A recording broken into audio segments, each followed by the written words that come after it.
there's a way to make an entrance. This is my destiny. It was now a conspiracy of witches. Download Veely today.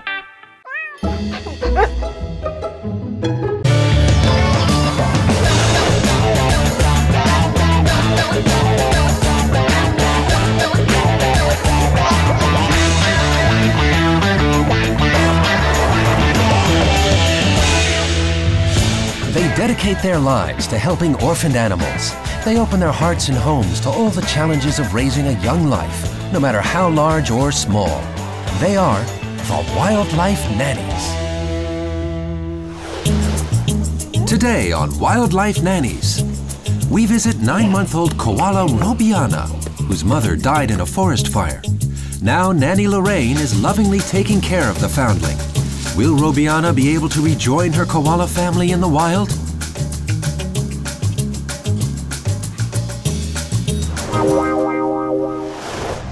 And Flory the elk. This 2-week-old baby was left behind by his mother and now lives with 4 dogs and foster father Harold in his living room. Will a reunion with his parents succeed?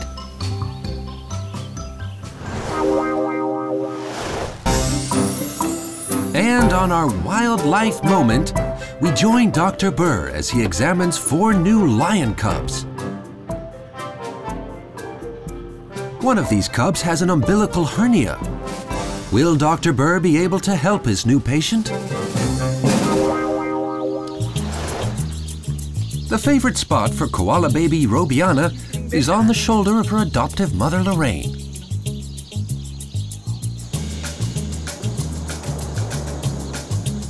These two make their home in Warrnambool in the state of Victoria on the south coast of Australia. Lorraine O'Brien has worked for the Animal Protection Agency for the past 13 years. These days, she's taking care of 40 koalas that were saved from a massive forest fire. Robiana's mother was killed in the fire, and the 9-month-old orphan is now being nursed back to health by Lorraine. Yeah, it's something different. It's not children and it's not pets. I know they go back to the wild. There is every intention they'll go back to the wild, and we actually celebrate when they go back to the wild. That's a really good thing. Sometimes they do frustrate you as much as your own children. But yeah, it's something else in my life. It's another component. To make room for all her foundlings, this artist even converted her studio into a makeshift koala hospital ward. She says, I've lost Mum. I've lost Mum. Robiana has survived a terrible ordeal and now feels very protected in her new surroundings. Lorraine still remembers the horrible night 2.5 months ago when she first got this little foundling. Good girl, that was a big run. You okay? And she was very badly burned. And she's been a long time till she's come out of bandages, which she's just recently done. And she's learning to relate to the other koalas and learning how to climb and move around. And she's going to move into the aviary with the others. And she needs to do that. Being in the house doesn't teach her about being a wild koala. It's been necessary while she's been sick. But now that she's getting a bit better, we're going to move her on into bigger things. Lorraine is supported in her efforts by Rolf Schlagloth, director of the local Australian Koala Bear Foundation.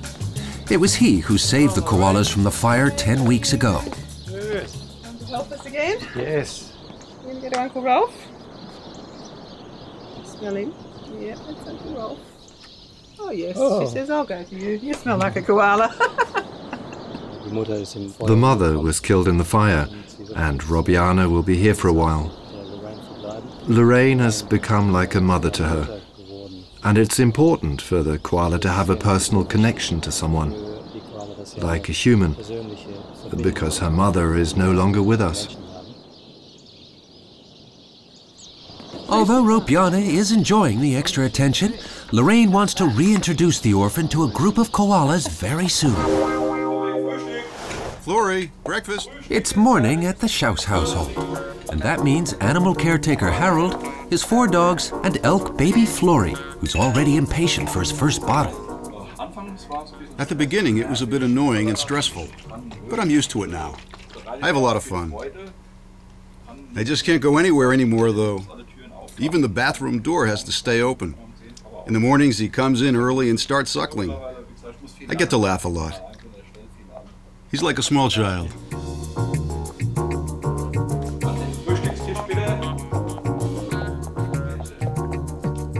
Breakfast is served in the dog basket, and it's difficult to contain starving Flory. The bottle is empty in seconds.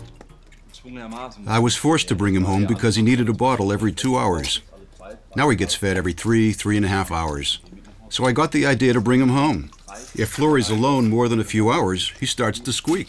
That's their call. So I came up with the idea of raising him at home, because if he keeps on squeaking, he'll dry up. He'd just squeak himself to death. When I sleep, I use a baby monitor. He used to make a soft noise, but now it's a really loud honk, and I can hear him without the monitor. That means we're constantly in contact, and baby elk expect that when they call, their mother will come right away. Flory is insatiable, but the second breakfast will have to wait till they're in the park. I have to raise him because I love him so much now. If something happened, it would be devastating. I just have to raise him now. It's time for work, but after breakfast, Flory's not in a hurry anymore. He likes to take his time before he's ready for the big daily trip with his adoptive father to the animal park. This 5-member animal family makes their home in Hessen, Germany. A little gentle prodding's necessary in order to get this gangly baby into the car. Harold has to take out the back seat for this daily maneuver. It's 30 miles to work at the Animal Park Pottsburg. Here, exciting new friends always wait for the curious elk baby. There are 110 birds of prey and 350 mammals in the park. One of them is Franz. It's a pot-bellied pig. Flory, may I introduce pot-bellied pig Franz? Franz, meet Flory. Now how about a kiss?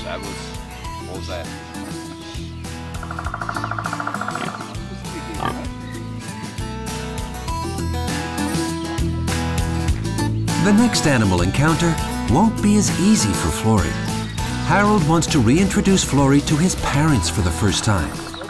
But how will these parents react to their outcast son? Rolf Schlagloth is on his way to the site of the forest fire to see if life will be possible for the koalas there. Before the forest fire, there were approximately 1,500 koalas here. 1,200 died in the fire, and we managed to save 300 koalas. The foundation itself saved 45 koalas and took them to Lorraine's house for care. They ranged from grown males and females, which are smaller, to babies. Miraculously, Rolf finds signs of life. One lone koala is making a new home way up in the tip of a tree, and that's a good sign. Lorraine still remembers when the badly burned Robiana first came into her care. Robbie came in that night and we stayed up very, very late, soaking her hands and bandaging her, and these photos were taken that night. And at that stage her home was a little plastic box, as you can see, wrapped up in a blanket. Can you actually see what we're doing? The injuries from the forest fire have to be treated very thoroughly. Every day, koala conservationist Rolf and adoptive mother Lorraine have to examine Robiana to see how the healing is progressing. We don't want the wound to become infected, so we rub lotion where the skin is still raw. It's an antifungal.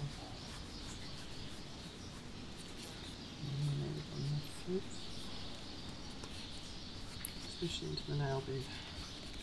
If she doesn't get any new nails, she won't be able to climb trees. Over here. The claws are absolutely vital for Robiana. Since the fire partially burned them, everything has to be done to encourage their growth.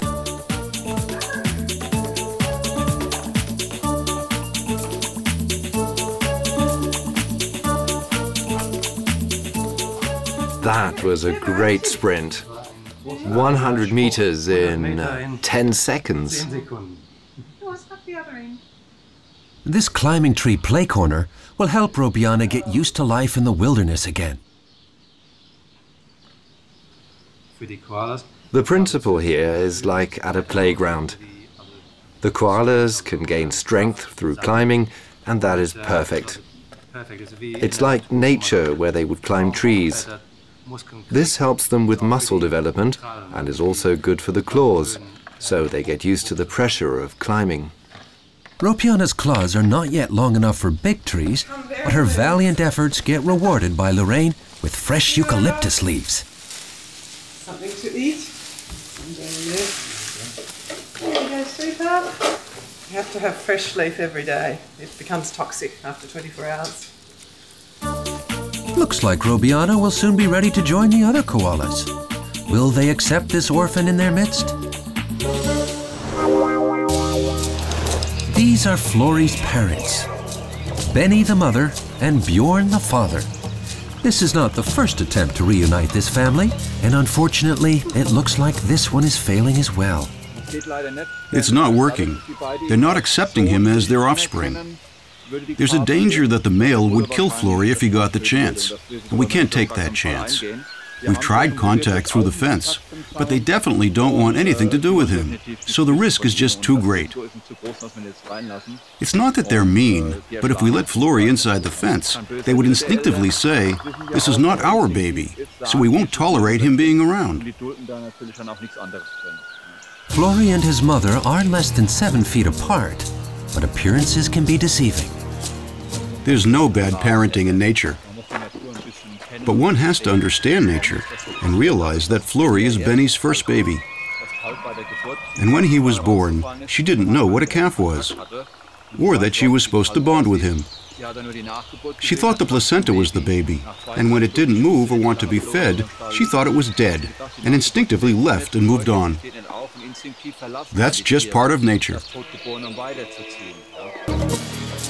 Now, elk baby Florrie is starving again, and it's time for his next bottle. All the worries about his bad parents is forgotten quickly at the promise of that bottle. I had to readjust my whole life. Only Florrie matters now, and right now I'm really enjoying taking care of him. Harold now really needs to do some chores. So he takes Florrie to the nursery. This enclosure was prepared a few days ago, especially for Florrie. The little one has to learn to be more independent from his daddy, and will spend several hours here alone. The all-important milk bottle is also part of this challenge. Okay, Florrie. Ready, set, go. Oh, don't be in such a hurry. We'll have to start giving him less milk, so he'll be hungry and start eating some greens. You can see it's all about the bottle. Now he's got it down the wrong way. He just drinks too quickly. Florrie doesn't look like he just drank too fast. He looks like he has a stomach ache. Now foster father Harold is worried. The first 2 or 3 days were a catastrophe. He just ran back and forth and he had terrible diarrhea. Stress is just really bad for babies. All that pacing and running back and forth only gave him more diarrhea.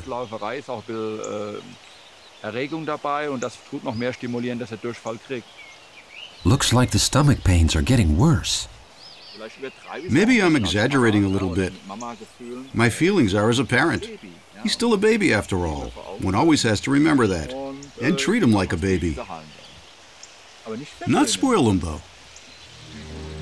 An upset tummy could be signs of something terribly wrong. So Harold's little foundling now has to take a trip to the vet.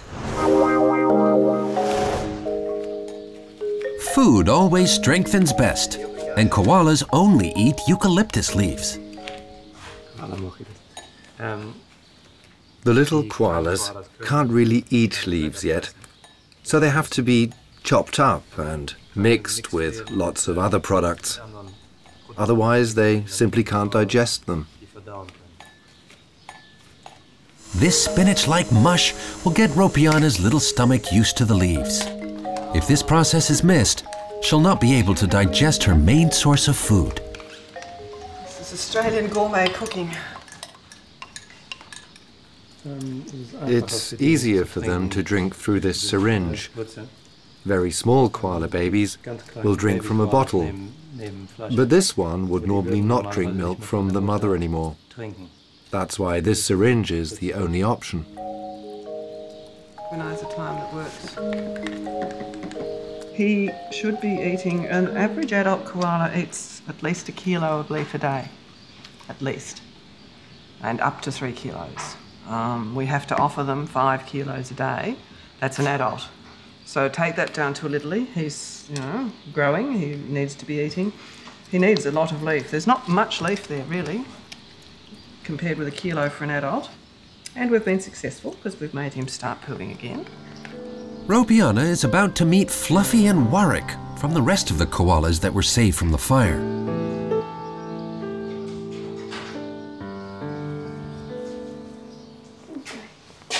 These two are already used to one another. Ropiana is a little shy and hesitant at this sudden introduction.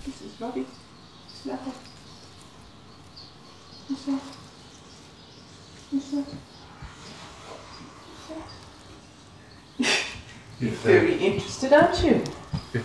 It's not always easy to be a koala mommy and keep a tidy house at the same time, but Lorraine manages to multitask, with Ropiana always at her side. The idea is that she needs to see me as mum and bond with me and feel secure. If she feels secure, then she grows better and feeds better.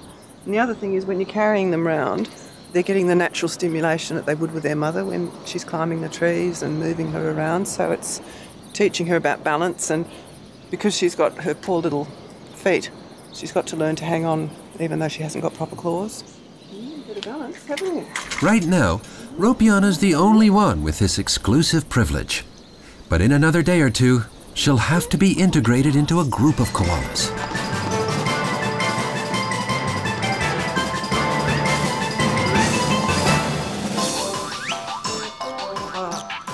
Over the next weeks, these three will get to know one another in the climbing tree until they're ready to be transferred to the outdoor enclosure.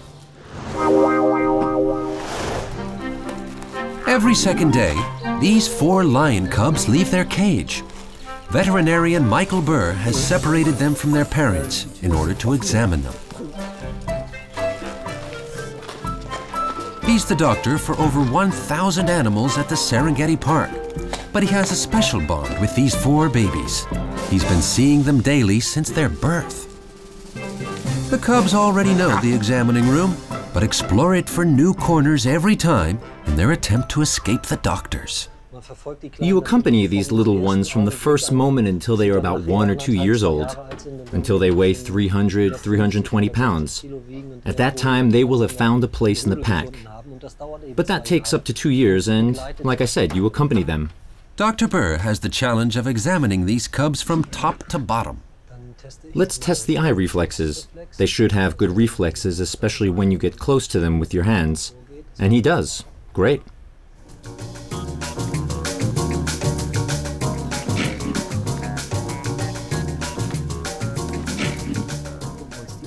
Now we'll look at the eyes.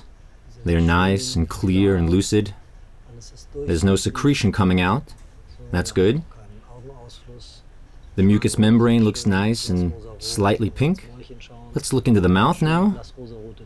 Yes, nice pink tongue. The gums look great. The teeth are all coming in. And look here, the nose is smooth and has a nice shine. And it's dry. And these tiny hairs, they have to function. Watch now how I do this. Every time I brush over them, the eyelids, they have to react to that. The babies are getting restless. The whole gang is trying to find a hiding place because the exam is now turning serious. Dr. Burr is preparing the first needle, and caretaker Klaus tries to keep the others calm. That's a problem in the wild as well. I mean, the chance for survival out there for these babies is very slim. Over 80% of the cubs don't reach the age of 2 because of parasites or infections or worms. Some of the tests might seem a little strange, but Dr. Burr knows how to check that these cubs are healthy and developing as they should. Yes, he is reacting correctly. When he falls, he has to stretch all fours.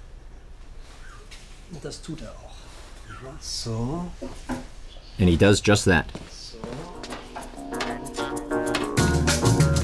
After birth, the mother of these cubs was alone, and she bit the umbilical cord off herself, and that can lead to complications.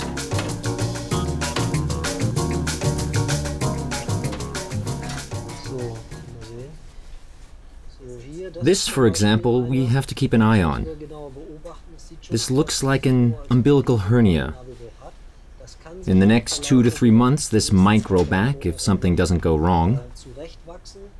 If it doesn't, we will have to fix it using local anesthetic and close the hernia.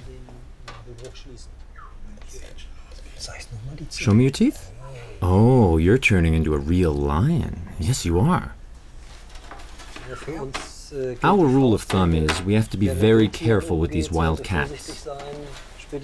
So we try and gauge them by their body weight. And when they have reached around 120 to 140 pounds, then they're about equal to me in strength. And after that, it's just far too dangerous to examine them like this. But for now, veterinarian Michael Burr still enjoys his 4 lion cubs and will continue to until they grow up. Flory is now on the way to the vet. Come on in. May I ask you, monsieur? He tries to suckle everything, and it's really a potentially threatening bacterial minefield. He's more susceptible than other babies because he never received antibodies from his mother, and that's very dangerous for a young animal. Diarrhea is really bad for babies. He would dry out within 1 or 2 days if you don't get it under control quickly.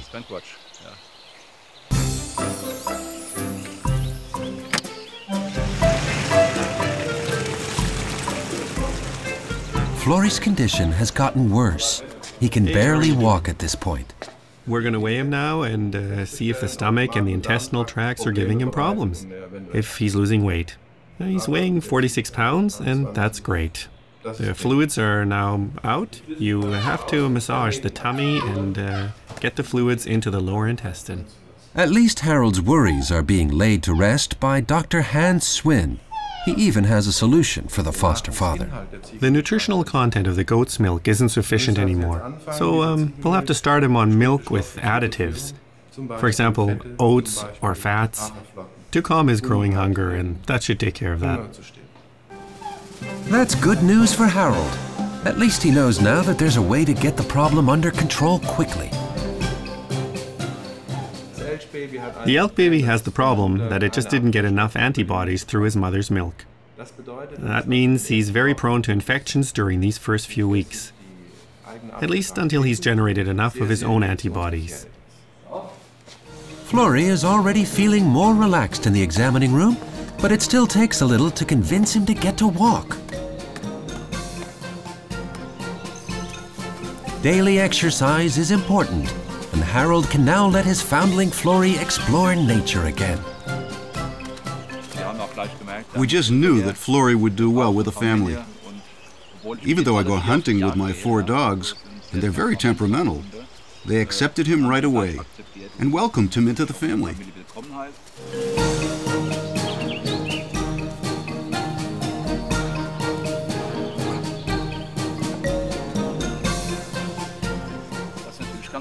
It's so important going out into nature together. That's when he experiences new things, sees new plants. And I don't have to be worried because around here there's nothing that could harm him. He can eat everything. See? He's nibbling. You're doing well. Hey, slowly you're growing into a big elk. He has to learn to ruminate. I have a feeling that his stomach pains are the result of his not doing that yet. Rumination will stimulate natural circulation and also digestion. That's great. I'm so relieved. So there's a happy end for this patchwork animal family. Elk Flory's on the road to recovery and will soon be able to move to the reserve where he can eventually be reunited with his real family. Ropiana is in the starting blocks for her next big challenge. It's finally time to join Fluffy and Warwick for good. They're just establishing territory. Fluffy's saying, this is my space and you'll come into my space. And I actually want this space, so you're going to have to fit yourself somewhere else than right in my space. And just watch to make sure they don't really get serious. But no, it should be fine. They look all right. And that ear flapping is, well, you're in my space. For the next few weeks, these three will live in the tree until they're comfortable enough with each other to be moved to the outdoor enclosure. They can then be reintegrated into the wild within 6 months. We like to get them so that they're comfortable together and happy together, which they seem to be. The koalas like each other's company, and you can see they cuddle up and they're touchy-feely, so they like to feel each other. And then when they finally are big enough, which is about 5 kilos or more, they'll get released as a little group. So they'll be a family, and they'll go out as a family to live together. We hope. Ropiana, Fluffy and Warwick now have to learn to get along with one another, because in the wild, they'll only survive in a group. After 2.5 months with her foster mother, Ropiana is finally ready to start a new chapter in her life. Next time on Wildlife Nannies. Rhino baby Layla is a miracle baby, but her parents abandoned her early on. Will Dr. Victor Molnar succeed in reintroducing her to her parents successfully? And meet 6-month-old puppy Janice, who's from a very rare lineage of herding dogs. Will she meet the challenges of dog training school and join the Tyrolean Mountain Rescue Team?